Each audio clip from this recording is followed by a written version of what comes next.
दुश्मन के बच्चों को पढ़ाना है, मुझे माँ उससे बदला लेने जाना है। मुझे दुश्मन के बच्चों को पढ़ाना है, मुझे दुश्मन के बच्चों को पढ़ाना है। जो डर के सामने हंसता गया है,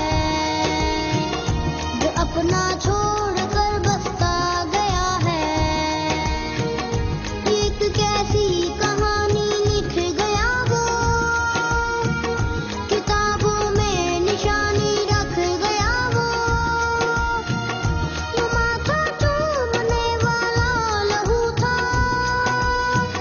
वो जिसने ख्वाब को भी खून किया था। मुझे माँ उससे बदला लेने जाना है, मुझे दुश्मन के बच्चों को पढ़ाना है, मुझे दुश्मन के बच्चों